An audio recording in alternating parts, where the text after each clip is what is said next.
Hello students, कैसे हैं सारे बच्चे। होप सारे बच्चे बहुत अच्छे होंगे और अपने बोर्ड की प्रिपरेशन अच्छे से कर रहे होंगे। बेटा आई थिंक मुझे बहुत सारे बच्चों ने एक कह सकते हो रिक्वेस्ट भेजा है कि भाई सर हमारा ना रिलेशन तो बहुत अच्छे से तैयार हो रहा है 12th क्लास का, बट फंक्शन में कुछ इशू आ रहा है, हल्का हल्का फंक्शन में कुछ इशू आ रहा है कि कुछ चीज़ें ना बहुत क्लियर नहीं है, अनक्लियर है हल्की सी। ठीक है, सो एक काम करता हूँ मैं, आज की इस वीडियो में कंप्लीट फंक्शन वन शॉट में मैं आपको करा रहा हूँ। ठीक है, तो पूरा का पूरा फंक्शन में क्या क्या पूछा जाता है, क्या क्या बोर्ड में आ सकता है, वो सारी चीजें मैं डिस्कस कर रहा हूँ। ठीक है बच्चों, चलो सबसे पहले देख लो कि फंक्शन है क्या। किसी भी सेट ए से सेट बी में अगर कोई फंक्शन डिफाइंड है, ठीक है, मैं देखो बहुत ज्यादा डिटेल में नहीं समझा रहा, मैं एग्जाम के पॉइंट ऑफ व्यू से कर रहा हूँ, because you have only few days for your exam. तो उसमें आप इसको इजीली पढ़ लें और जल्दी से जल्दी सारे क्वेश्चंस बना लें। ठीक है, तो ये बेसिकली एक काइंड का रिलेशन ही होगा।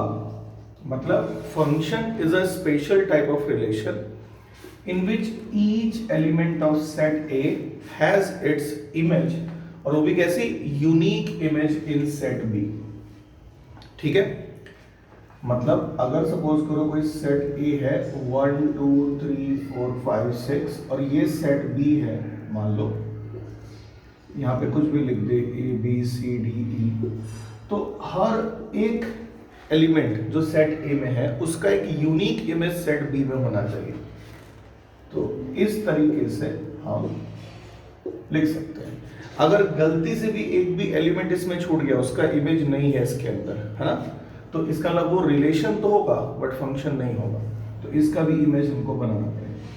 सो दो तरह के डिफरेंट हमारे एरो डायग्राम से भी समझ सकते हो फंक्शन बन सकते हैं फ्रॉम दिस साइड। सही है, तो सबसे पहले बेटा हमको तो बात करनी है कि कितने फंक्शंस बनेंगे फ्रॉम ए टू बी। तो देखो एक तो ये है, इसमें देखो दो टर्म्स आ गए और उधर एक सिंगल टर्म आया, तो इसको बोलते हैं मैनी वन फंक्शन। कैसा फंक्शन, मैनी वन। एक होता है जिसमें एक एलिमेंट है और उसका एक ही सिंगल इमेज बन रहा है, तो उसको बोलते हैं वन वन फंक्शन। जैसे ये फंक्शन है आपका 1 2 3 4 5 6 A B C D E, देखो कितना आ रहा है, दिस एक और ले लो, तो ये वन वन है, this is your one one function. So many one function आप समझ लो, सबसे छोटा मैनी वन फंक्शन हो सकता है कि इधर से दो एलिमेंट ले रहे हैं और इधर से कितना आ रहा है उसका इमेज एक। तो कुछ बच्चों को लग सकता है कि सर 5 और 6 का इमेज तो सेम है, 5 के कितने इमेज है उस पर बात करते हैं। तो 5 का सिर्फ एक इमेज है, दैट इज यूनिक इमेज, और 6 का भी बेटा देखो तो एक ही इमेज है, that is also unique image. समझ में आ रही बात। तो यूनिक इमेज से मतलब है, इससे मतलब नहीं है कि दो एलिमेंट्स के इमेज एक हो जाते हैं। हाँ, ये भी फंक्शन होगा, ये भी फंक्शन होगा, लेकिन अगर गलती से भी कोई एक एलिमेंट यहां पे छूट जाता है,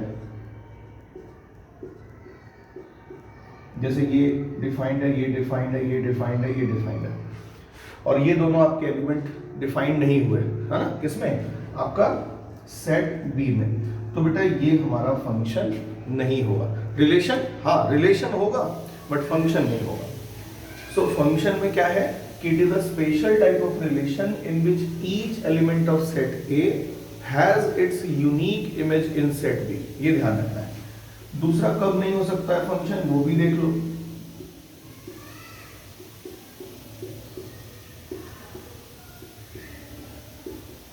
जैसे ये इसके साथ है, ये इसके साथ है, ये इसके साथ है, ये इसके साथ है, ये इसके साथ है, कोई ऐसा एक भी ऑब्जेक्ट हो जिसके ऑब्जेक्ट एक है, या जो हमारा एलिमेंट है वो एक है और उसके दो दो इमेज बन रहे हैं, सो बेटा वो भी फंक्शन नहीं होगा।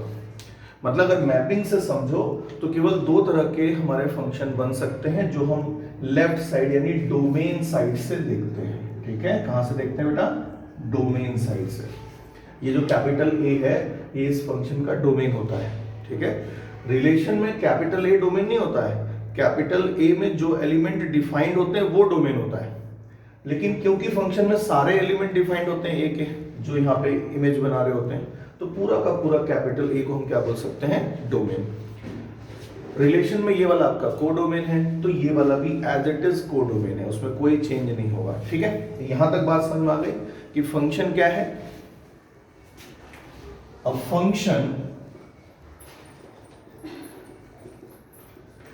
फ्रॉम ए टू बी, बेटा ध्यान रखना A and B both should be non empty sets, ये पहले ही प्री डिसाइडेड है, रिलेशन में मैंने आपको ऑलरेडी बता रखा है ना। So a function from A to B is a relation from A to B in which each element of A has its unique image in B. So I think ये वाली चीज आपको अच्छे से तैयार हो जानी चाहिए दिमाग में। ठीक है, चलो फटाफट इतना पोर्शन नोट डाउन करो। चलो सबने यहां तक नोट कर लिया होगा। अभी जो सबसे इंपॉर्टेंट चीज इसके बाद है कि एक फॉर्मूला पढ़ा था हमने रिलेशन के अंदर, क्या पढ़ा था, number of relations from set A to set B. ठीक है, तो यहां पर बेटा कुछ ऐसा फॉर्मूला है, number of functions from A to B. तो हम ये मान लेते हैं कि नंबर ऑफ एलिमेंट ए में हमारे p हैं, स्मॉल p, और number of element in set b वो है स्मॉल q। ठीक है, सो नंबर ऑफ फंक्शन बनेंगे, बाद वाला जो भी सेट है उसमें जितने एलिमेंट हैं रेज टू पावर पहले वाला जो सेट है बेटा उसमें। सो यहां से आपको एक नंबर का एक क्वेश्चन बन सकता है, सो बी प्रिपेयर्ड, है ना। ऑब्जेक्टिव में ये वाला जल्दी एक नंबर का बन सकता है, तो इसको फटाफट आप कर लीजिएगा। ठीक है, क्या करना है भाई, जो भी डेटा दे रखा है, कई बार थोड़ा फंसाने के लिए बच्चा फॉर्मूला याद करके बैठा रहता है, वो फंसाने के लिए क्या कर देंगे, कह देंगे बताओ number of function from B to A, तो आपको हमेशा याद रखना है बाद वाला ए है इस बार, तो p की पावर q हो जाएगा। ठीक है, तो बहुत बेसिक है। अब नेक्स्ट चीज पे आते हैं कि सर जैसे हमने डोमेन की साइड से देखा तो दो तरह के फंक्शन नजर आ रहे हैं, तो क्या जो हमारा कोडोमेन वाला साइड है उसकी तरफ से भी कुछ फंक्शंस अलग अलग होंगे क्या, तो वहां भी बेटा दो तरह के फंक्शन आपको नजर आते हैं, ध्यान से सुनना। अगर हमारे सारे के सारे एलिमेंट कोडोमेन के, ठीक है ना, इमेज का हिस्सा है या इसकी इमेज है, या ये कह सकते हैं कि अगर हम इसमें जो डिफाइंड होता है तो क्या बोलते हैं बेटा, रेंज ऑफ द फंक्शन। तो अगर रेंज यानी सारे elements of codomain he range के एलिमेंट है, यानी कोडोमेन, ये बी को क्या बोलते हैं बेटा, यहाँ पे कोडोमेन, क्या बोलते हैं, कोडोमेन। अगर किसी फंक्शन का कोडोमेन और रेंज दोनों बराबर होता है तो फंक्शन को क्या बोलते हैं, ऑन टू। और अगर कोडोमेन बड़ा है रेंज छोटा है, अब बड़ा छोटे से मेरा मतलब है कि कोडोमेन इज लार्जर सेट और डोमेन कैसा है, रेंज कैसा है, स्मॉलर सेट। तो रेंज हमेशा ना सबसेट होगा कोडोमेन का, एक भी एलिमेंट इसमें छूट गया या यहां छूट गया, है ना, तो आप समझ जाना कि वो फंक्शन कैसा है, नॉट ऑन टू। सही लैंग्वेज में बोलते हैं इनटू फंक्शन, क्या बोलते हैं, इनटू फंक्शन। तो अब देखो जरा ध्यान से, कोई फंक्शन अगर 1 1 है, कोई फंक्शन अगर 1 1 है, तो 1 1 को बेटा एक और नाम से जानते हैं, क्या बोलते हैं इसको, इंजेक्टिव फंक्शन, क्या बोलते हैं, इंजेक्टिव फंक्शन। ठीक है, और कोई फंक्शन अगर ऑन टू है तो उसको बोलते हैं सरजेक्टिव फंक्शन, क्या बोलते हैं, सरजेक्टिव। और कोई फंक्शन अगर 1 1 ऑन टू दोनों है तो आई थिंक सबको पता है, उसे बोलते हैं बाइजेक्टिव फंक्शन। जितना फास्ट आप इसको कर लेंगे उतना बेटर रहेगा। मेन मुद्दा है types of function. So we have 4 different types of functions. पहला है, क्या है बताइए, 1 1 एंड ऑन टू, मतलब हमें लेफ्ट वाला भी देखना है और राइट वाला भी देखना है, तो 1 1 एंड ऑन टू। सेकेंड वाला क्या है, जल्दी बताओ, 1 1 एंड इन टू। थर्ड वाला होगा many 1 onto, and fourth one is many 1 into. इसके अलावा कोई भी फंक्शन हमारा नहीं होता, तो ये बात ध्यान रखना है। ठीक है, अब आते हैं बेटा कि 1 1 फंक्शन में हमको क्या क्या पता होना चाहिए। 2 बातें, एक है 1 मार्क्स के अकॉर्डिंग हमको देखना है कैसे चलेगा, और एक है कि अगर बड़ा क्वेश्चन आया 5 मार्क्स वाला तो उसको किस तरीके से देखना है। कोई भी फंक्शन अगर 1 1 है, ठीक है, तो हमको सबसे पहले वहां दो चीजें पूछेगा कि बताओ एक सेट ए दे रखा है, एक सेट बी दे रखा है, कितने 1 1 फंक्शन हम बना सकते हैं। तो सबसे पहला तो हम इस पर बात करेंगे, number of 1 1 functions from A to B. और यार ये हम पहले ले लेते हैं बच्चों कि नंबर ऑफ एलिमेंट ए में p है, number of element in set b that is q। ये हम पहले से लेके चल रहे हैं कि ये हमारे इतने एलिमेंट हैं। सो ये जो a और b में नंबर ऑफ फंक्शन आएगा 1 1 फंक्शन, भाई फंक्शन तो हमने पढ़ लिया कितने आएंगे, उसमें 1 1 कितने होंगे वो मैं समझा रहा हूं। तो देखो ध्यान से, अगर मैं सेट a में और सेट b में कुछ एलिमेंट्स रख रहा हूं, जैसे यहां रखा बेटा 1 2 3 4 5, एग्जाम्पल से समझा रहा हूं, और यहां रखा ABC। आप बिलीव करना कि कभी भी 1 1 फंक्शन नहीं बन सकता है, या तो 2 एलिमेंट छूट जाएंगे, फंक्शन ही नहीं बनेगा, और अगर उनको एडजस्ट करोगे कैसे भी करके तो वो मैनी 1 बन जाएगा, 1 1 नहीं बनेगा। तो ये बात दिमाग में रखना है कि 1 1 फंक्शन बनने के लिए सबसे इंपॉर्टेंट सुन लो, मैंने बोला था ना 1 1 किसकी वजह से होता है, डोमेन वाली साइड के हिसाब से देखते हैं। So for being 1 1 function it is mandatory कि ए में जो एलिमेंट होने चाहिए वो कम हो या बराबर हो, ज्यादा नहीं होने चाहिए। तो हम बेटा सबसे पहले लेंगे कि अगर p हमारा यानी number of element in a is less than q है तो उसमें कितने फंक्शन बनते हैं, ठीक है। जैसे हम बात करें कि अगर a में कम एलिमेंट्स हैं, जैसे 1 2 3 है, इधर ज्यादा हो जाए कोई फर्क नहीं पड़ता है, या बराबर भी हो तब भी फर्क नहीं पड़ता है, then we will get 1 1 function for sure. अब कितने 1 1 फंक्शन बनेंगे वो देखते हैं। बताओ इस 1 को बेटा मैं किसके साथ जोड़ सकता हूं, तो कहेंगे sir 1 2 3 4 5, we have 5 different option. इस 2 को जोड़ने के भी हमारे पास कितने 5 डिफरेंट ऑप्शन, 3 को जोड़ने के भी कितने 5 डिफरेंट ऑप्शन। सो इस तरीके से हम लोग 1 1 फंक्शन सोचते हैं। अब हम कहेंगे सर 1 1 फंक्शन में जैसे एक इससे जुड़ गया तो फिर दूसरे को मत जोड़ो ना, दूसरे को नहीं जोड़ते हैं, वो जो मैं बोल रहा हूँ वो फंक्शन है। जैसे 1 को 1 के साथ जोड़ दिया तो 2 के साथ अब 1 2 3 4 ही ऑप्शन रह जाएंगे। इसको जोड़ने के कितने ऑप्शन, देखो हमको 1 को लिंक कराने के, रिलेट कराने के कितने ऑप्शन 5, फिर 4, फिर 3।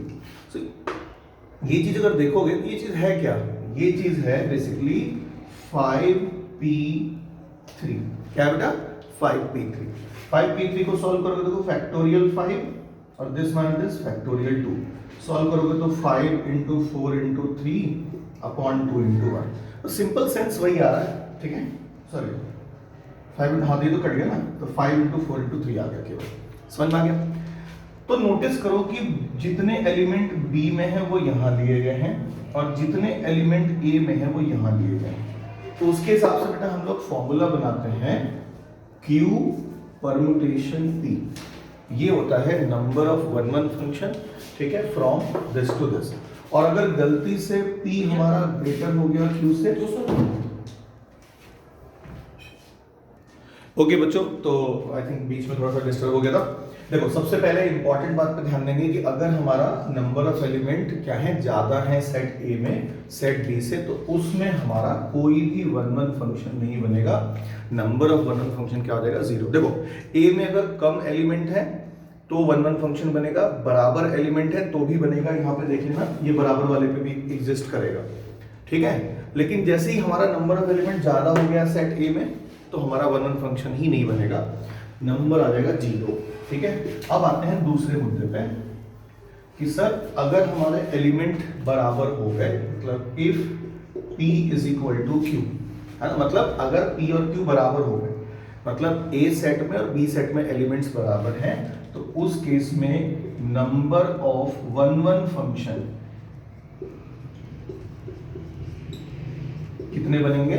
सो बेटा याद रखना वो बनेंगे P factorial. P permutation P, उसको निकालोगे तो यही आएगा P फैक्टोरियल। मतलब 5 एलिमेंट है तो 5 फैक्टोरियल, 120 डिफरेंट 1 1 फंक्शन बनेंगे, ठीक है। इसको नोट डाउन करो, फिर ऑन टू पे आते हैं। ओके चलो बच्चों, अब हम दूसरे पे आ रहे हैं, that is your onto function. So अगर हमारा सेट A में इस P एलिमेंट्स हैं, सेट B में क्यू एलिमेंट्स हैं, ठीक है।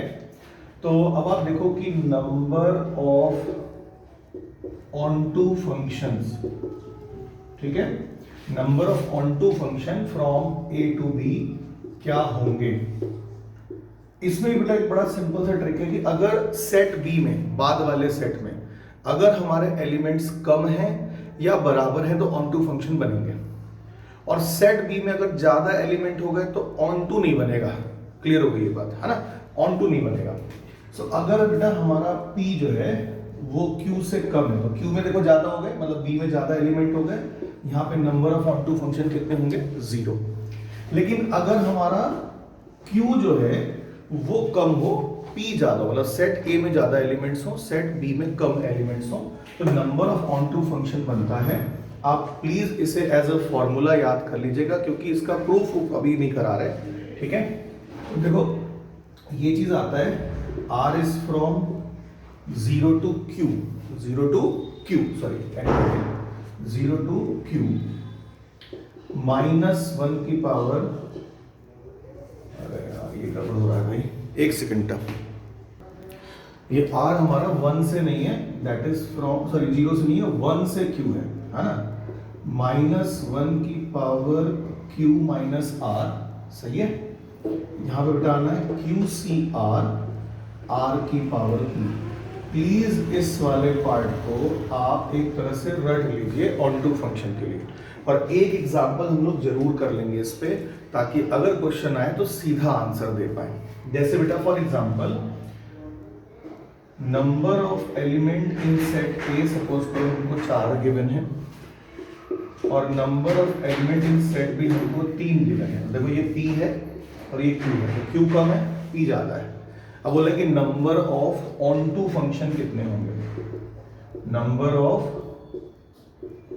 ऑन टू फंक्शन, ठीक है, फ्रॉम ए टू बी।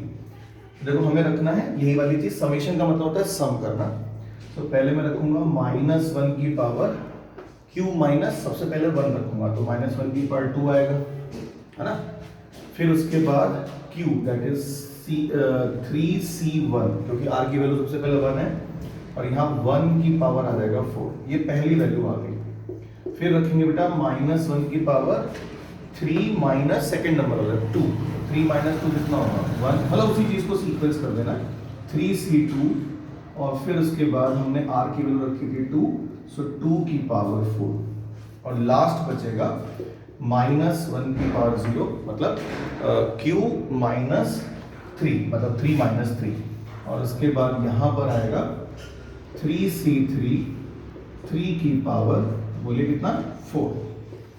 इतने फंक्शन बनेंगे, इसे सॉल्व करना है एक लाइन और आपकी क्लियरिटी आ जाएगी। -1 का स्क्वायर कितना हो गया आपका 1, 3C1 हो गया 3 × 1, ये हो जाएगा -3C2 हो गया आपका 6, नहीं 3C2 भी 3 होगा ना, 3 × 16, और ये वाला बन गया आपका प्लस 3C3 1, 3 की पावर 4 कितना होता है 81।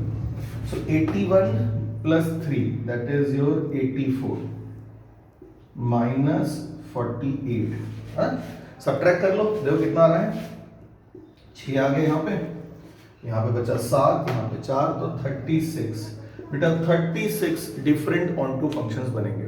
और I think this is the main common example, यही पूछता है, तो प्लीज आप इसको एक बार देख लेना, ठीक है। बस यहाँ पे 0 से Q नहीं है, ये हमारा 1 से Q है, इसे याद रखना, ठीक है, सीधा लर्न करने के लिए, ठीक है, नोट करो जल्दी से। अब बेटा हम लोग चलते हैं कि कैसे किसी फंक्शन को प्रूव करेंगे कि ये फंक्शन हमारा 1 1 है, और कैसे प्रूव करेंगे कि ये फंक्शन हमारा ऑन टू है, या कैसे प्रूव करेंगे कि 1 1 नहीं है, ऑन टू नहीं है, ठीक है। देखो सो फॉर 1 1 फंक्शन, अगर हम मैं सिंपल सेंस में बात करूं,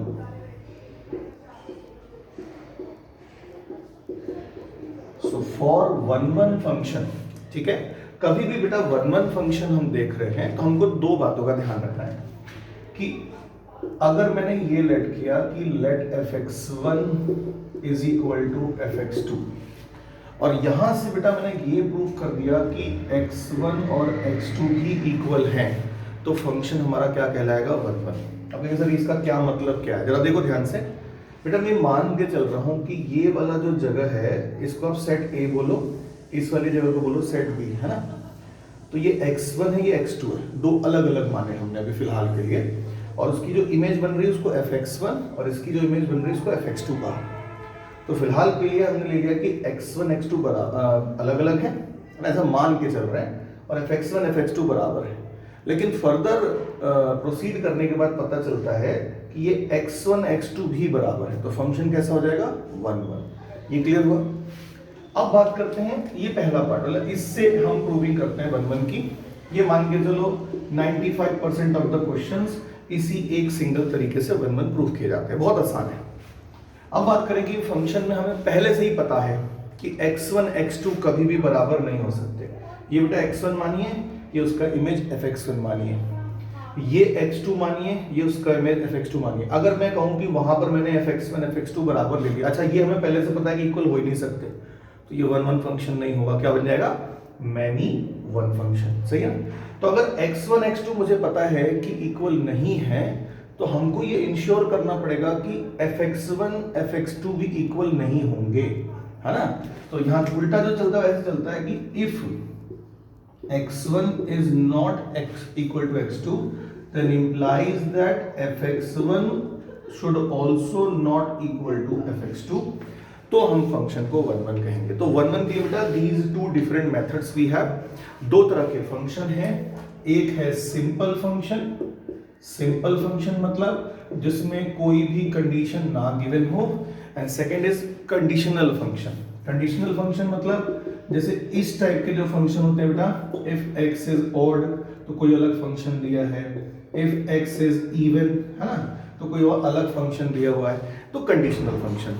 कंडीशनल फंक्शन में हम इन दोनों कंसेप्ट्स को यूज करते हैं, सिंपल फंक्शन में केवल हम ये पहला वाला पार्ट यूज करते हैं। तो 1 1 की प्रूविंग आई थिंक सबको समझ में आ रही है कि कैसे करते हैं, कोई दम नहीं है, जब क्वेश्चन करेंगे तो बहुत इजीली सारे क्वेश्चन होते चले जाएंगे, ठीक है। अब आ जाओ जरा ऑन टू पे, फॉर ऑन टू फंक्शन। अब वो कैसे करते हैं उस पर बात करते हैं, ठीक है। फॉर ऑन टू फंक्शन, अब देखो कोई भी ऑन टू फंक्शन की प्रूविंग कहेगा या नॉट प्रूविंग कहेगा, ठीक है, दोनों केस में हमारा कंसेप्ट सेम है। हम फंक्शन का रेंज निकालेंगे। अब फंक्शन का रेंज निकालते समय हमको ना डोमेन देखना पड़ता है कि फंक्शन जो है वो कहां से कहां तक जा रहा है। अगर ये डोमेन डिस्क्रीट फॉर्म में, डिस्क्रीट समझते हो, जिसमें जो एलिमेंट्स टूट टूट के आ रहे हैं, जैसे 1 के बाद 2 आ रहा है, फिर 3 आ रहा है, जैसे नेचुरल नंबर है, होल नंबर है, इंटीजर है, ये डिस्क्रीट फॉर्म में रहते हैं, तो बेटा इसका रेंज निकालने का तरीका क्या है कि एक एक वैल्यू उठा के रखेंगे। लाइक जैसे नेचुरल नंबर तो पहले 1 रख लो, फिर 2 रख लो, फिर 3 रख लो, और जो भी आए फाइनल वो आपका रेंज हो जाएगा, सही है। होल नंबर आ रहा है तो 0 से स्टार्ट कर लो कहानी, इंटीजर आ रहा है तो -3 -2 -1 0 1 2 ऐसे करके रख लो, लाइक ऐसा, ठीक है। तो हमको एक चीज ध्यान रखना कि डिस्क्रीट फॉर्म में तो हमारा बहुत आसान सा तरीका है कि वैल्यू उठा के रखते चले जाओ, रेंज आ जाएगा। लेकिन अगर हमारा ये किस फॉर्म में, कंटिन्यूअस फॉर्म में, कंटिन्यूअस फॉर्म मतलब डिस्क्रीट को छोड़ के जो कुछ भी है सब कंटिन्यूअस फॉर्म है, जैसे कोई इंटरवल दे दे 5 से 10, या रियल नंबर दे दे, रियल नंबर माइनस समथिंग दे दे, तो ये सब के सब कंटिन्यूअस फॉर्म है। उसमें हमारा तरीका है कि fx को y लिया जाता है, x को y के टर्म में निकालते हैं, और जो y के लिए डोमेन होता है that will be the possible range. मैं पूरा एग्जैक्ट नहीं बोल रहा, पॉसिबल बोल रहा हूं, या may be the range of the function, ठीक है। तो मेनली हमको इन्हीं पे ध्यान देना, दो चीजों पे, रेंज और कोडोमेन बराबर हुए तो फंक्शन ऑन टू है, रेंज और कोडोमेन बराबर नहीं है तो फंक्शन नॉट ऑन टू है। इसमें एग्जाम्पल देने की जरूरत नहीं होती है in case of onto. But अगर हम 1 1 कर रहे हैं बेटा और फंक्शन हमारा नॉट 1 1 है, हमको सिर्फ एक एग्जाम्पल देना है, ज्यादा टेंशन नहीं लेना है, ठीक है। तो स्टार्ट करते हैं बेटा कुछ क्वेश्चंस जल्दी जल्दी, फिर देखते हैं आपको समझ में आ रहा है कि नहीं आ रहा है, ठीक है। चलिए ओके बेटा, देखो अब हम स्टार्ट करते हैं सीधा क्वेश्चन से। एनसीईआरटी एग्जाम्पल का एक क्वेश्चन है, मुझे लगता है एनसीईआरटी में भी ऐसे क्वेश्चंस हैं। तो देखो क्या कह रहा है कि एक फंक्शन गिवन है जिसका डोमेन दे रखा है रियल नंबर -3/5। अच्छा, सबसे पहले ये डिसाइड कर लो कि डोमेन डिस्क्रीट फॉर्म है या कंटिन्यूअस फॉर्म है। तो रियल नंबर इन्वॉल्व हो गया ना, तो कंटिन्यूअस फॉर्म है, ठीक है। तो रेंज निकालते समय हम लोग fx इक्वल टू वाई वाला कंसेप्ट यूज करेंगे, ठीक है। अच्छा, ये है कोडोमेन, इसका फंक्शन ये दे रखा है बेटा, कह रहा है प्रूफ करो कि ये दोनों है, 1 1 भी है ऑन टू भी है। अगर कोई फंक्शन 1 1 ऑन टू दोनों होता है तो क्या बोलते हैं, बाइजेक्टिव फंक्शन। अब पहले स्टार्ट कर लेते हैं कि हम क्या क्या लिखेंगे सोल्यूशन में।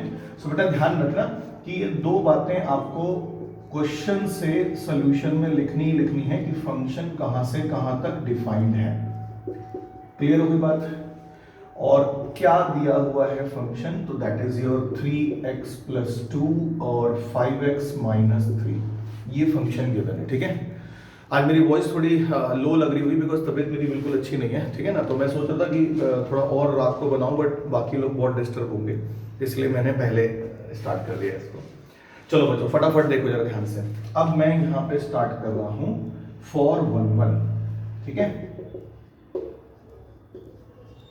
1 1 करते समय अपने दिमाग में एक क्वेश्चन आ जाना चाहिए आपके कि ये सिंपल फंक्शन है कि कंडीशनल फंक्शन है। और कंडीशनल फंक्शन के एग्जाम्पल टोटल कितने हैं, 2, एक इवन ऑड वाला, एक ग्रेटर देन 0 लेस देन 0 वाला जिसमें मॉडुलस आता है ना। तो उन दोनों को छोड़ के बाकी सब सिंपल फंक्शन है। तो वही वाला काम करना है। क्या लिखना है बेटा, late fx1 is equal to fx2। मतलब इनिशियली मैं मान के चल रहा हूं कि ये कैसा है, मैनी 1। अगर x1 x2 इक्वल आ गए तो फंक्शन कैसा हो जाएगा, 1 1। तो वैल्यू रखेंगे यहाँ पे 3x1 + 2 upon 5x1 - 3 is equal to 3x2 + 2 5x2 - 3। Cross multiply करेंगे तो ये हो जाएगा 15x1 x2 - 9x1 + 10x2 - 6। बेटा यहाँ मल्टीप्लाई हो गया, इधर कर दो 15x1 x2 - 9x2 + 10x1 - 6। आप नोटिस करोगे दोनों कैंसिल हो गए, हाँ। अब इसके बाद x1 को एक साइड कर दो, x2 को एक साइड कर दो, तो मैं यहाँ से 10 इधर भेजता हूँ, दैट विल बिकम 19x1 और इधर हो जाएगा -19x2। दोनों 19 19 माइनस भी कैंसिल हो गया, तो x1 = x2 आ गया। सिंपल लिखना है, देयरफॉर फंक्शन इज 1 1। बिलीव करो फंक्शन 1 1 प्रूफ करना इतना ही आसान है, चाहे कोई भी क्वेश्चन आ जाए, ठीक है। तो 1 1 में किसी को नहीं घबराना है, फटाफट इसे ही फॉलो करना है, क्रॉस मल्टीप्लाई करना है। जो जो कट गया एक तरीका था, सबको एक साइड लेके जाओ या x1 उधर लेके जाओ, x2 उधर लेके जाओ, अपने आप हो जाएगा, ठीक है। फैक्टराइजेशन तो आता है ना उतना, तो वो करके कर लेंगे, ठीक है। चलो फटाफट इसको नोट करो। अब देखो बेटा, फॉर ऑन टू फंक्शन हम कैसे इसको ट्रीट कर रहे हैं। देखो सबसे पहला काम है कि क्योंकि ये कंटिन्यूअस फॉर्म का डोमेन है, तो हम लोग लेंगे let y is equal to fx। y ले लेंगे जो भी है आपका, है ना, 3x + 2 अपॉन 5x - 3। x को y के फॉर्म में निकालना है, कैसे निकलेगा, क्रॉस मल्टीप्लाई करके। सिंगल पावर में तो बेस्ट है, क्रॉस मल्टीप्लाई करा will get the answer. Sir quadratic आ जाएगा तो बेटा सबसे डेंजरस वही है ना, उसमें हमको क्वाड्रेटिक फॉर्मूला इस्तेमाल करना पड़ता है या डिस्क्रिमिनेंट इज ग्रेटर इक्वल 0 वाला कंसेप्ट लगाना पड़ता है, ठीक है। और एक तरीका और हो सकता है, that is called completing the square method. तो 3 हमारे पास तरीके हैं, मोस्टली कंप्लीटिंग द स्क्वायर तक सारा काम हो जाता है। तो ये कितना हो जाएगा, 5xy - 3y = 3x + 2। बेटा जितने भी x वाले हैं सबको एक साइड भेजोगे, विदाउट x वाला कोई है तो उसको एक साइड भेजोगे। सो 5xy - 3x = 3y + 2। यहाँ से x कॉमन लीजिए, so we will have 3y + 2 upon 5y - 3। और इसे डब्बे में बंद कर दो, मतलब x निकाल दिया in the form of y। अब जो y के लिए डोमेन होगा वही हमारा पॉसिबल में बी रेंज होगा। रेंज के अकॉर्डिंग हम चेक कर लेंगे सारी चीजें। तो यहाँ पे लिखने का क्या तरीका होगा उसे देख लो बेटा। इसके लिए अगर डोमेन बिठाएं, इस y वाले फंक्शन के लिए डोमेन बिठाएं, so this can't be equal to 0, यानी 3/5 नहीं हो सकता y, बाकी सब कुछ हो सकता है। तो लिखने का तरीका देखना कैसे लिखेंगे, for every x belonging to जो भी हमारा डोमेन है, real number minus curly bracket में 3/5, y बिलोंगिंग टू क्या होगा वो यहां से देखो। तो कहेंगे सर पूरा रियल नंबर ले सकते हैं, बस 3/5 नहीं ले सकते, है ना। अब हम लिखेंगे इसका रेंज क्या हुआ, तो लिखेंगे range of function is equal to real number, ये रेंज हो गया। एंड कोडोमेन कितना है फंक्शन का, कोडोमेन ऑफ फंक्शन, बेटा ये देखो ये जो दिखा है ये आपका कोडोमेन है, तो कोडोमेन हो गया real number minus curly bracket में 3/5 सिंस क्योंकि, है ना, range of function is equal to codomain of function, therefore function is what, onto। बेटा अगर कोई फंक्शन 1 भी है onto भी है, ठीक है, वैसे तो ये चीज पूछी नहीं जाएगी बट फिर भी समझ लो, तो उसको हम लोग बाइजेक्टिव बोलते हैं और वो इनवर्टिबल होता है। क्या होता है, इनवर्टिबल। मतलब कोई फंक्शन अगर बोलते हैं कि प्रूफ करो कि ये इनवर्टिबल है, मतलब आपको 1 onto प्रूफ करना है, ठीक है। इनवर्स भी निकाल दो, सुनो वो भी बहुत आसान है। जो ये बॉक्स बनाया ना रेंज वाले कॉलम में, मतलब ऑनटू वाले कॉलम में, इसको बेटा y का एक फंक्शन कहेंगे। अब जैसे मैं तुमको सिंपल सेंस में कहूँ, इसे देखो जरा ध्यान से, है ना। अगर बेटा कहीं पे लिखा होता y is equal to sine x, तो x क्या निकलता है आपका, आपके साथ साइन इनवर्स y निकलता है ना। ऐसी बेटा अगर मैं कहूँ कि y is equal to fx है, तो x कितना होगा, तो आप कहेंगे सर f इनवर्स y। बच्चों समझ में आ रही बात, ठीक है।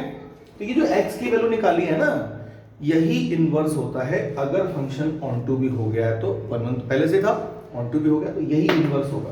कोई पूछे कि f इनवर्स कितना होगा, तो f इनवर्स y ये होगा 3y + 2 अपॉन 5y - 3। कोई पूछे कि नहीं हमको तो f इनवर्स x निकालना है, तो भैया इसकी जगह पे क्या कर देना, जहां जहां y है वहां x रख देंगे, ठीक है। इस क्वेश्चन को अच्छे से दिमाग में बिठाओ।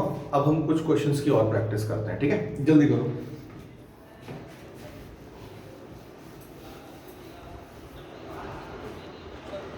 ओके बच्चों, चलो देखो नेक्स्ट क्वेश्चन देखो, ये है हमारा क्वेश्चन नंबर 2। अब देखो इसमें क्या करा है कि चेक करो कि ये जो फंक्शन गिवन है ना, ये 1 है कि नहीं है, ऑनटू है कि नहीं। देखो जब प्रूविंग होती है तो हमको रास्ता पता होता है कि कैसे मूव करना है तो ये भी सिंपल फंक्शन। लेकिन जब तक हमें ये नहीं गिवन है कि हमें 1 प्रूफ करना है कि ऑनटू प्रूफ करना है कि नॉट प्रूफ करना है, तो रास्ता क्लियर नहीं है। एक चीज मैं क्लियर कर दूं, रिलेशन फंक्शन में रिलेशन में पता होना चाहिए कि कौन सा रिलेशन रिफ्लेक्सिव है, सिमेट्रिक है और ट्रांजिटिव है। लिखने से पहले फंक्शन में भी बेटा सेम वे में पता होना चाहिए कि कौन सा फंक्शन 1 है, कौन सा फंक्शन ऑनटू है, लिखने से पहले। अगर इतना क्लियर है ना तो मोस्ट ऑफ द काम हो जाएगा, ठीक है। एक सेकंड बच्चों, ओके चलिए, तो फिर मैं इसको समझाता हूं आपको, ठीक है। तो 2 चीजें आपको लिखनी होती हैं, फंक्शन कहां से कहां तक डिफाइंड है, तो q माइनस कर्ली ब्रैकेट में 3 to q। q क्या होता है बेटा, रेशनल नंबर, है ना, सेट ऑफ रेशनल नंबर। और फंक्शन जो दिया हुआ है that is 2x + 3 upon x - 3। Clear है ना। अब हम आते हैं कि सर इसमें 1 हमें चेक करना है, तो हम लोग बेटा 1 को क्या बोलते थे, इंजेक्टिव, है ना। ध्यान से सुनना, या तो पूरा लिखो इंजेक्टिव फंक्शन, या दोनों को मिक्स कर दो तो उसको बोलते हैं, ठीक है, इंजेक्शन, मतलब इंजेक्शन। इंजेक्शन मतलब इंजेक्टिव फंक्शन, इंजेक्टिव का ले लिया कुछ पार्ट और फंक्शन का लास्ट वाला पार्ट जोड़ दिया, ऐसा। तो हमको क्या करना है, फॉर 1 ही लिखना है। लेकिन अगर कहीं किसी क्वेश्चन में ना पूछेगा कि इंजेक्टिविटी बता दें, है ना, तो उस केस में हमको याद रखना है कि हमको 1 निकालना है, ठीक है। तो फॉर 1 अभी हम एक चीज पे चलते हैं कि मैं ना जब ये चेकिंग का बात होगा तो मैं लैंग्वेज से चलूंगा। अगर क्वेश्चन मुझे पहले से रटा हुआ है कि ये 1 नहीं है, तब तो एग्जाम्पल रखूंगा, है ना। लेकिन अगर पहले से नहीं पता तो हम लैंग्वेज से चलेंगे, और लैंग्वेज में ऐसा कुछ जरूर मिल जाएगा हमें जिससे पता चल जाएगा कि ये तो 1 नहीं है, और वहीं साइड बाय साइड एग्जाम्पल दे देंगे, ठीक है। देखो कैसे, let fx1 is equal to fx2, value रखेंगे बेटा, सो 2x1 + 3 upon x1 - 3, 2x2 + 3 upon x2 - 3, ठीक है। क्रॉस मल्टीप्लाई करेंगे, सो we will gate 2x1 x2 - 6x1 + 3x2 - 9। इधर देखेंगे बेटा तो आ जाएगा 2x1 x2 minus 6x2 plus 3x1 minus 9। देखो 9 कट गया, 2x1 x2 भी कट गया, सही है ना। ऑल x1 एक साइड भेजेंगे तो इधर माइनस का 9x1 हो जाएगा, ये इधर भेजोगे तो 9x2, cancel x1 equal to x2। मतलब कहीं कोई दिक्कत नहीं है, केवल x1 x2 इक्वल आना चाहिए, उसके अलावा कोई दूसरा फैक्टर नहीं आना चाहिए, ठीक है। तो लिखेंगे देयरफॉर फंक्शन इज 1 1। तो ये बात तो क्लियर होगी कि फंक्शन 1 1 है ना। अब बात करते हैं बेटा, ऑन टू में हमको एग्जाम्पल देना ही नहीं होता, हमको तो हर बार रेंज निकालना होता है, और हर बार रेंज निकालने के हिसाब से हमें बताना होता है कि वो ऑन टू है कि नहीं है, ठीक है। तो फटाफट देखते हैं कि ऑन टू है या नहीं है। आई थिंक 1 1 क्लियर हो गया सबको। फटाफट स्क्रीनशॉट ले लो या फटाफट लिख लो, आप तो ये समझ में आ गया होगा कैसे करना है, ठीक है। आगे बढ़ते हैं, है ना। अब इसका ऑन टू वाला पार्ट बेटा मैं आपको समझा रहा हूं कि कैसे करते हैं, ठीक है। देखो ऑन टू में कैसे करेंगे, सबसे पहले लिखेंगे let y is equal to fx, ठीक है। Let y is equal to fx भाई, क्योंकि अरे कैसा है ये, कंटिन्यूअस फॉर्म है, डिस्क्रीट फॉर्म है। आप कहेंगे सर कुछ कह नहीं सकते, रेशनल नंबर में जितने भी डेसिमल वाले ना सब आ जाते हैं, ध्यान रखना, ठीक है। खाली इर्रेशनल नंबर नहीं आते, तो काइंड ऑफ कंटिन्यूअस कह सकते हो, थोड़ा थोड़ा बीच बीच में से हटाए, तो ऐसे लिख देते हैं, ठीक है। अब बताओ, आप कहेंगे sir y is equal to 2x plus 3 upon x minus 3, ठीक है। सिंपल सेंस में चलो, है ना। अब इसका क्रॉस मल्टीप्लाई कर लो, तो xy minus 3y is equal to 2x plus 3। जितने भी x वाले हैं वो सब एक साइड, विदाउट x वाले एक साइड। सो xy अपनी जगह पे, 2x यहाँ भेज दिया, 3y प्लस 3 हो जाएगा। यहाँ पे x कॉमन लेंगे बेटा, it will become y minus 2, 3 common ले लो, it will be y plus 1। And final value of x we will get 3y plus 1 upon y minus 2, ठीक है। ये हमारा x की वैल्यू आ गई। अब इसे क्या करना है भाई, देखो सीधी सी बात है, यहां पर हमको ये देखना पड़ेगा कि y के लिए डोमेन क्या है। तो यहां पर बेटा ध्यान दीजिए, y 2 नहीं हो सकता, समझ में आ रहा ना, y की वैल्यू 2 नहीं हो सकती। तो लिखने का तरीका क्या है, for every x belonging to this domain q minus curly bracket में 3, y belonging to real number, sorry q minus, ये रेशनल है ना, करली ब्रैकेट में 2। तो इसका बेटा रेंज कितना हो गया कि रेंज में सब कुछ होगा, ठीक है, बट हमारा 2 नहीं होगा। सारे रेशनल नंबर होंगे बट 2 नहीं होगा। एंड अगर आप कोडोमेन देखोगे, कोडोमेन ऑफ फंक्शन, तो वो क्यू दे रखा है खाली, है ना। लिखेंगे since range is not equal to codomain, therefore function is not onto. बेटा फंक्शन ऑन टू नहीं है, इसका मतलब बाइजेक्टिव भी नहीं होगा। कोई 1 1 ऑन टू में से कोई भी एक अगर नहीं है तो फंक्शन बाइजेक्टिव नहीं होगा, और इस फंक्शन का आप कभी भी इनवर्स नहीं निकाल सकते, ठीक है। तो ये नॉट इन्वर्टिबल होगा या इसका इनवर्स एग्जिस्ट नहीं करे, कुछ भी कह सकते हो आप, ठीक है। समझ में आ गई बात। हमारे सीबीएसई के सिलेबस में इस साल 2024-25 सेशन में भैया सीधा सा हिसाब है, आपको क्या क्या बोला हुआ है कि आप जो है खाली 1 1 ऑन टू बता दें, इन्वर्टिबल वाली बात उन्होंने नहीं बोली है। तो फटाफट इस क्वेश्चन को करो। मैं अब केवल 4 क्वेश्चन और करा रहा हूं जिसमें आपके ये सारे टाइप जो है कवर अप हो जाएंगे, ठीक है। जल्दी करो बेटा। ओके बच्चों, आई थिंक ये वाला जो क्वेश्चन है ये आई थिंक 2019 से पहले बहुत इंपॉर्टेंट होता था और हर दूसरे तीसरे साल आ भी जाता था। फिर जब से सिलेबस रिडक्शन का नाटक हुआ तो कभी कहा गया कि ये सिलेबस से बाहर है, कभी कहा गया नहीं है। तो मैं आपको ये कह देता हूँ कि सेफर साइड चलिए, इस टाइप के क्वेश्चंस भी बना लीजिए, ठीक है। पहले की क्वेश्चन एनसीईआरटी में था, फिर नई जो एनसीईआरटी बुक आई उसमें से हटा दिया गया। प्लीज एनसीईआरटी का जो डेटा है वो सिलेबस नहीं है आपका, ठीक है ना। एनसीईआरटी एक बुक है जिसकी हेल्प से हमको पढ़ना होता है। NCERT is not your CBSE कह सकते हो। सीबीएसई जो कह रही है वो खाली सब कुछ एनसीईआरटी में, ऐसा नहीं है। थोड़ा चीजें जो पुरानी वाली एनसीईआरटी है उसमें भी है, थोड़ा पोर्शन एनसीईआरटी एग्जाम्पलर में भी है। तो हम इस तरह का क्वेश्चन बेटा बना के चलेंगे, इसे छोड़ेंगे नहीं, ठीक है। अब करना क्या होता है, सुनो, अगर कोई क्वेश्चन जिसमें फंक्शन ना ऐसा क्वाड्रेटिक टाइप का पॉलिनोमियल हो। तो मैं तुम्हें एक बेसिक चीज गाइड कर रहा हूँ, कंप्लीटिंग द स्क्वायर लगेगा ऑन टू करते समय, ठीक है? बस इतना याद रखना, और कुछ भी टेंशन लेने की जरूरत नहीं है, बहुत आसान है, ठीक है? अब आ जाओ कि सर कैसे करेंगे। तो जो बेसिक चीज लिखना है, आर प्लस का मतलब बता देता हूं बेटा, नॉन निगेटिव रियल नंबर, मतलब जीरो से लेके इंफिनिटी तक, जिसमें जीरो इंक्लूडेड है, नॉन निगेटिव है ना, तो जीरो को ले लिया हमने और ये यहाँ पे -5 टू इंफिनिटी, ये कोडोमेन है और ये आपका डोमेन है, ठीक है? फंक्शन डिफाइंड है 9x² + 6x - 5। सबसे पहले बेटा हम लोग निकाल रहे हैं for 1 1। मुझे नहीं लगता किसी बच्चे को इसमें दिक्कत आएगी, वही काम करना है, it is a simple function जैसे कर रहे थे। So let fx1 = fx2, value रखेंगे बेटा 9x1² + 6x1 - 5, 9x2² + 6x2 - 5। दोनों साइड सबसे पहले तो यही निपट गया, ठीक है? फिर एक साइड भेज दे, क्योंकि पूरा कंप्लीट x1 x2 भेज कोई फायदा नहीं होगा ना। सो जो स्क्वायर वाला है बेटा उसको स्क्वायर वाले के साथ लगा दिया, और जो हमारा सिंगल पावर वाला है उसको सिंगल पावर वाले के साथ लगा दिया, ठीक है? ध्यान रखना यहाँ पे लैंग्वेज क्या आएगा। तो 9 कॉमन लिया और इसमें जो है फैक्टर बन गया x1 - x2, x1 + x2। यहाँ पे 6 कॉमन लिया, it will become x1 - x2। यार मुझे ना केवल एक फैक्टर से मतलब है जिससे x1 और x2 इक्वल आ सके, तो that factor must be x1 - x2। So what is common in this?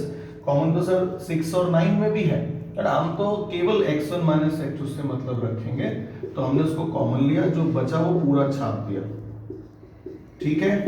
Okay. अब बताओ मुझे कि भाई ये दो ब्रैकेट बन गए यहाँ पे, तो ये जीरो हो सकता है या ये जीरो हो सकता है? समझना ना, कोई भी दोनों में से एक जीरो हो सकता है, दोनों भी जीरो हो सकते हैं। x1 एक पॉजिटिव या नॉन नेगेटिव रियल नंबर है, x2 भी एक नॉन नेगेटिव रियल नंबर है, तो उनको जोड़ के कभी भी नेगेटिव नहीं आ सकता, जीरो नहीं आ सकता। क्लियर है ना? अगर हम देखिए जीरो तक आ सकता है, 1% को जीरो भी आ सकता है ना, अगर दोनों को बराबर ही रख दें तो जीरो जीरो रख दें तो जीरो आ सकता है, बट स्टिल अगर 6 ऐड करेंगे उसमें, it always be positive, it can't be equal to zero. तो जो लैंग्वेज होगा यहाँ पे बेटा लिखेंगे कि because 9x1 + x2 + 6 can't be equal to 0 for every x1, x2 belonging to R+। ये याद रखना, ठीक है? x1, x2 belonging to R+, x1, x2 belonging to R+। तो therefore खाली ये वाला फैक्टर जीरो के बराबर होगा, और यहां से x1 = x2 आएगा, और यहां लिख सकते हो लास्ट में hence function is 1 1, function is 1 1, ठीक है? आसान है। अब हम थोड़ा सा और आगे बढ़ते हैं कि सर 1 1 पार्ट तो बहुत आसान था, इसमें ऑन टू कैसे करेंगे? बिलीव करो ऑन टू उससे भी आसान है, ठीक है? पहले 1 1 नोट करो बेटा सब। देखो भाई, जब मैं ऑन टू पे आऊंगा तो उसमें हमें दो बातें देखनी है कि यार हमारा जो डोमेन था वो किस फॉर्म में, डिस्क्रीट फॉर्म में है या कंटिन्यूअस फॉर्म में है। तो कंटिन्यूअस फॉर्म में तो हम y = fx लेते हैं, है ना? तो हम लोग को क्या करना था ऐसे क्वेश्चन में कि y को x के फॉर्म में, सॉरी x को y के फॉर्म में निकालना है, तो यहाँ पे लगाना क्या है? Completing the square. Completing the square दो तरीके से लगता है, एक जो भी x का कोफिशिएंट है उसको 1 बना लो, या जो भी x स्क्वायर का कोफिशिएंट है उसको एक होल स्क्वायर नंबर बना लो। तो ये ऑलरेडी होल स्क्वायर नंबर है सर, अगर नहीं होता तो जैसे 5 होता तो मैं 5 से मल्टीप्लाई कर देता। तो रिलेशन फंक्शन वाले में ये ज़्यादा आपको बेनिफिशियल रहेगा कि to make coefficient of x² as a whole square number. तो जैसे देखो यहाँ पे ये बन गया 3x का होल स्क्वायर, इसको आप a स्क्वायर की तरीके से ट्रीट करो, और ये वाला 2ab बनाना है, तो 2 यहाँ से a यहाँ से ले लो। अब बताओ क्या मल्टीप्लाई करूं कि ये 6x के बराबर हो, तो आपके आंसर 1 मल्टीप्लाई होगा। सो आपको b मिल गया, समझ में आ रहा है बेटा? a² + 2ab, तो यहाँ पे लिख दो +b², b हो गया ना आपका, सही है?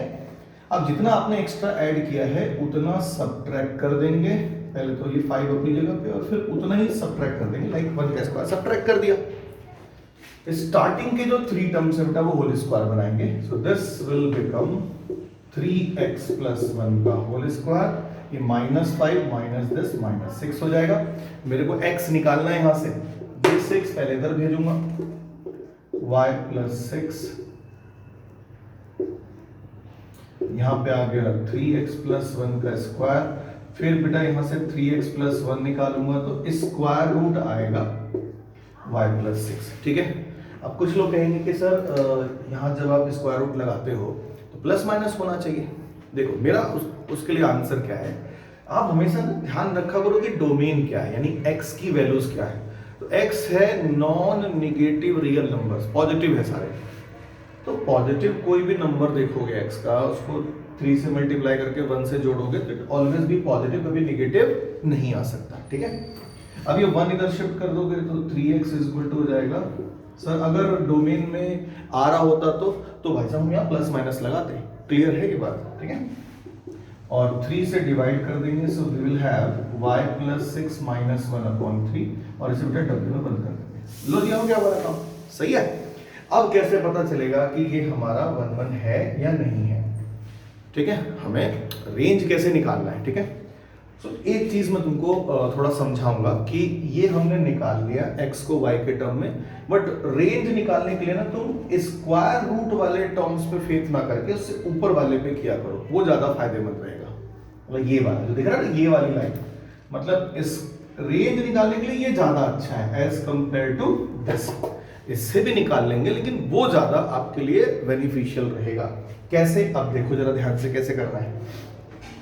अब मैं आता हूं इस पे कि सिंस, क्योंकि x की वैल्यू कहां से कहां तक है, 0 से इंफिनिटी, तो यार 3x कहां से कहां तक होगा, ये भी होगा हमारा 0 से लेकर इंफिनिटी, और 3x प्लस 1 कहां से कहां तक होगा, 1 ऐड कर दिया तो यहाँ 1 हो जाएगा, यहाँ इंफिनिटी रहेगा। स्क्वायर कहां से कहां तक हो जाएगा, 1 से लेके 3x प्लस 1 का होल स्क्वायर से इंफिनिटी, और अगर उसमें से 6 सब्ट्रैक्ट कर दिया so this will become -5, 3x plus 1 का होल स्क्वायर -6 है ना, और यहाँ तो इंफिनिटी पे फर्क पड़ेगा नहीं तो एज इट इज रहेगा। ये पूरी वैल्यू बेटा हमारा y के बराबर है, ये हो गया -5 से लेके कहाँ तक, इंफिनिटी तक। अब यहाँ पे आप रेंज ऑफ फंक्शन देख सकते हो, -5 से इंफिनिटी हो गया। होप बेटा सब बच्चों को समझ में आया होगा, है ना, रेंज समझ में आ गया।